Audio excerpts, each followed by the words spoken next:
What is going on, guys? Welcome back to the Wisconsin Investor Podcast. I am your host, Reese Brown. Today, doing a little solo episode on finding your niche in real estate.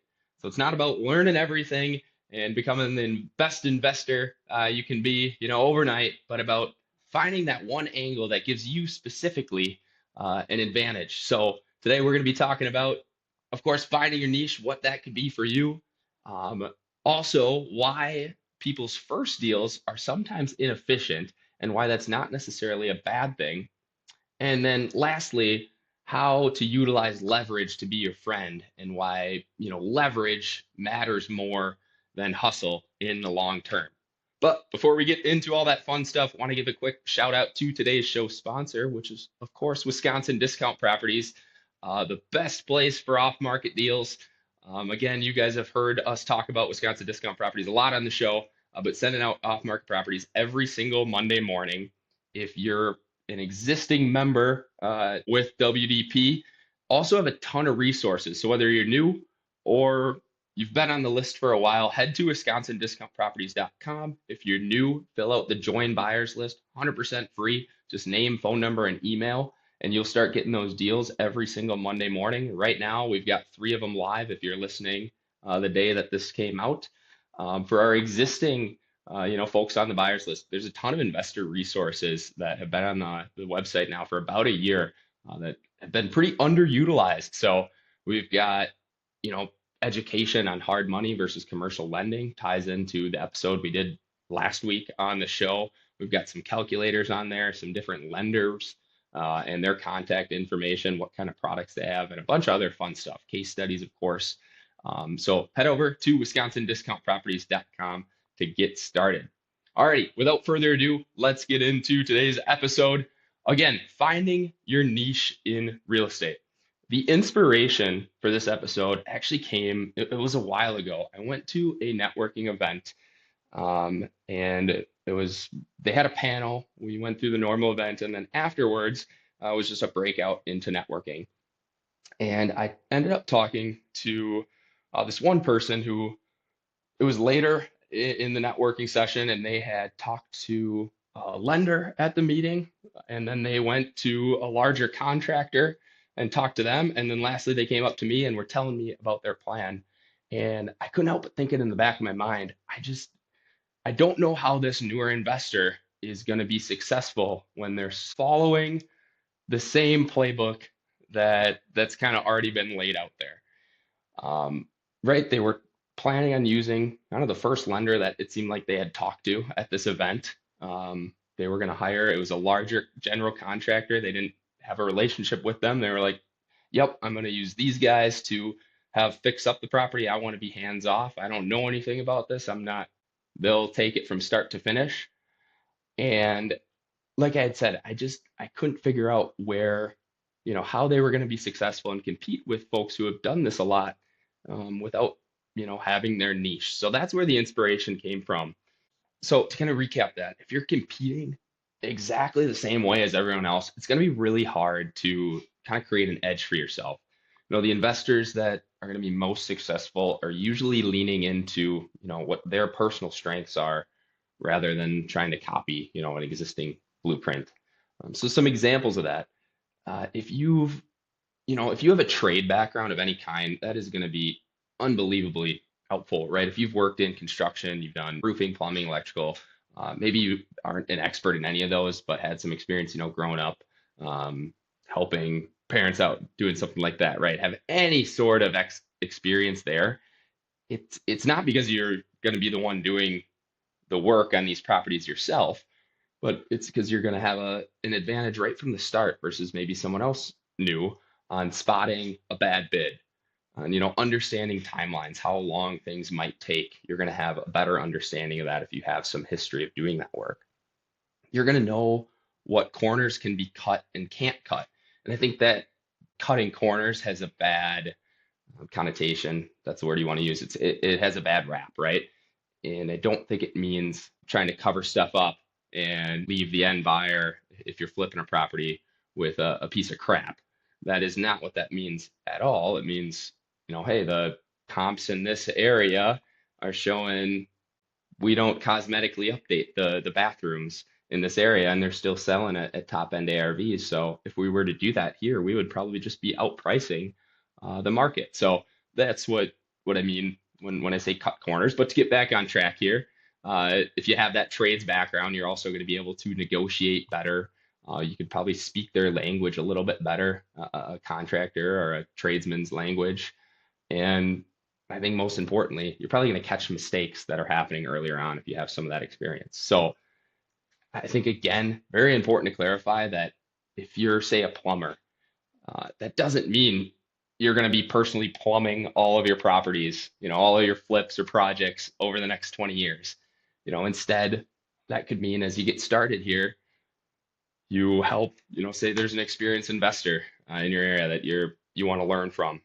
You go and help them on a project and maybe just charge them materials. So use that background to your advantage in more ways than just actually doing the work yourself.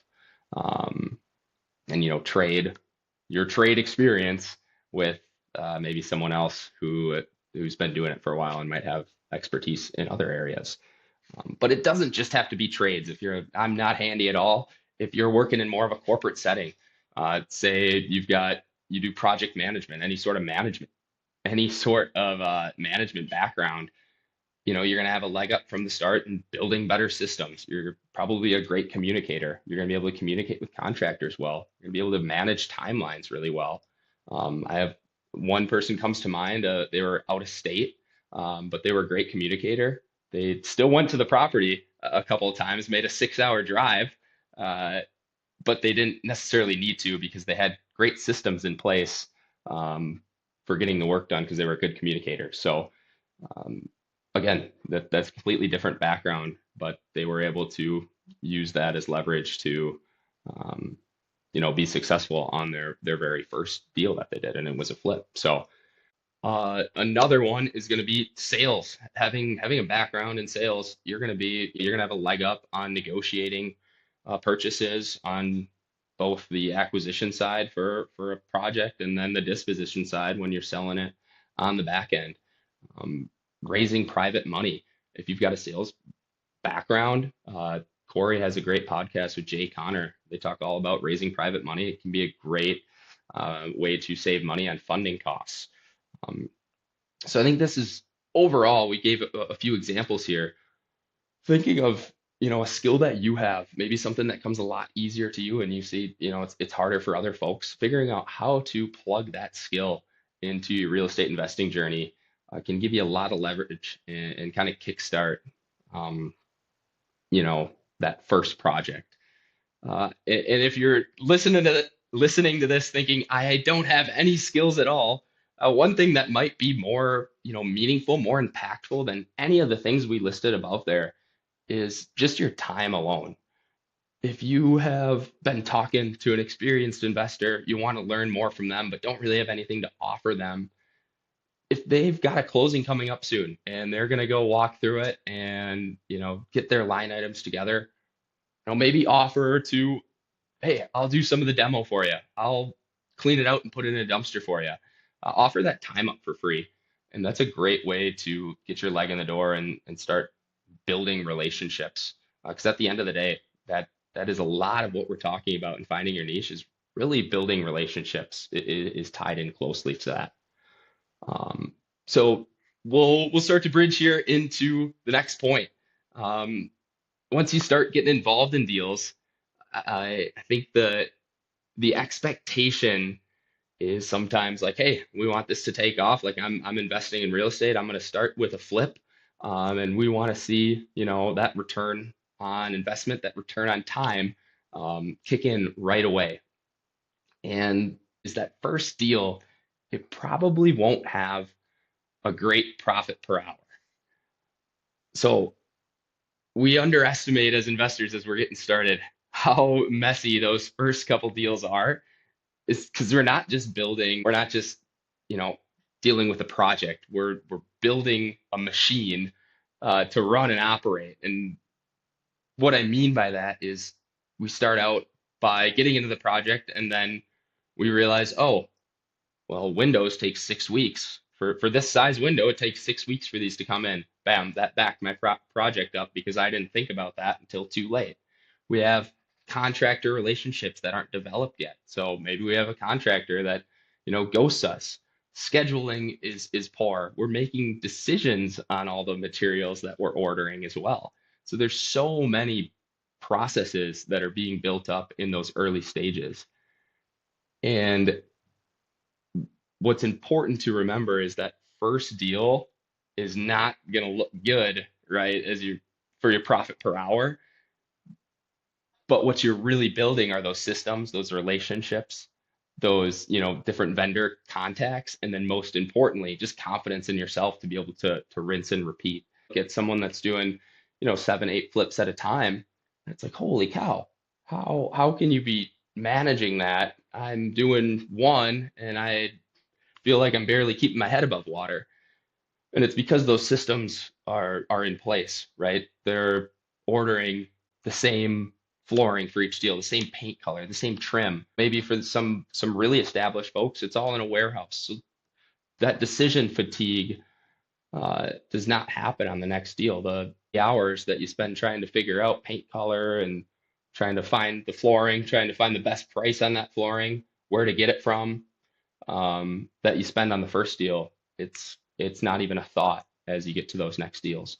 Um, so I think it's important to remember that on, your first project, your first couple projects, even if you're not seeing a great return on investment for your time, I don't think that is necessarily a bad thing because there are other things you're building at the same time. Your profit per hour that we just talked about a little bit is going to look right. We talked about it, going to look a little dark maybe on these first couple. And how to get out of that is by leveraging things, right? First thing that we all know about is leveraging money in real estate. So I won't hit on this too much, but if we go towards a long-term hold example of this, if we invested $100,000 in the stock market, we're earning our, 10% return on $100,000. If we do that same thing in real estate, even at a very conservative 25%, down payment needed, we're still earning our, say it's 10% returns on $400,000 instead. So that is the power of money leverage, but there are other things that we can leverage. And one of the most important is going to be people and more specifically labor. So most folks eventually want to stop being the person that's going there and swinging the hammer. And instead, you become the coordinator, the system operator, the relationship builder. A great example of this is Corey, the host of the podcast here. Uh, he's probably told it before, but on the first deal he went into, he had no idea really what a furnace was. um, he would tell the story better, of course, but he didn't even know what it was. And it didn't matter for Corey to scale his business because he's a great, relationship builder, and great at operating his systems. So that is not as important, as you're getting started. So what are some examples of leveraging, people and labor? It's going to be finding a reliable painter, finding a flooring crew, a handyman, a cleaner, property manager, right, for long-term rentals. A great example of this is as a newer investor. If you've got a flooring order that's sitting at Menards, for me, I know I'm not going to want to pay $100 for that to be delivered somewhere, or have Menards deliver it. I'm going to wait until I can get there, go and pick it up and drive it to the property. Whereas someone more experienced is definitely going to pay for someone else to go pick that up, bring it there, get it there earlier, have the flooring crew start, all while they're already on to analyzing the next deal. So leveraging people and labor to your advantage, so your focus remains on building more relationships, building more systems. Lastly is going to be our systems leverage, which we talked about earlier too, and that is using the same paint colors, the same flooring, the same trim, the same cabinets on every single deal, keeping it simple and building out those systems. But if we go back to our first deal, right, it's not going to be simple on that first deal. But I forget the name of those graphs, right, where it starts out really low slowly creeps up and then it takes off. I think they're called like hockey stick graphs. There's definitely a better name for that. Um, but that's kind of what we're thinking of when we talk about all of this, right? It's going to start out slow on that first one, but time and time again, I'm sure you as a listener know somebody who's got 10 projects going on at the same time right now, and it seems like it's stress free for them. Well, that's because they've done this already. They've gotten through this part. If you were to ask them which one, which is harder? Is managing five right now harder, or was that first deal harder? I'd be willing to bet a lot of them would say that that first deal was more time consuming and more difficult than, maybe the 5, 6 deals that they've got under rehab currently. I think it's really important to remember that your first deal is not supposed to look like a perfectly optimized business. It's supposed to teach you kind of where your leverage is. And on top of that, getting back to our niche as well, um, find that, think more about that skill. What is something that comes a lot easier to you? Maybe it's just something you're interested in more, something you spend more time doing. Um, than maybe most people. Where can you plug that into your business? For me getting started, I didn't know anything. I had no skills. I liked flying my drone though. So I reached out to a few realtors and did some drone videos for free, just to have some conversations with them. So think about that. Even if it's unconventional, it still could fit into real estate. It's a very what do I want to say? There's a lot of different things that go into real estate, and that skill is most likely able to be plugged in to this business as well. So, hope you guys enjoyed today's episode. Thanks again for listening, and remember to go check out WisconsinDiscountProperties.com. Join the list there, or if you're existing, again, check out those investor resources. But that is all for today. We will see you guys next week. Thanks a lot.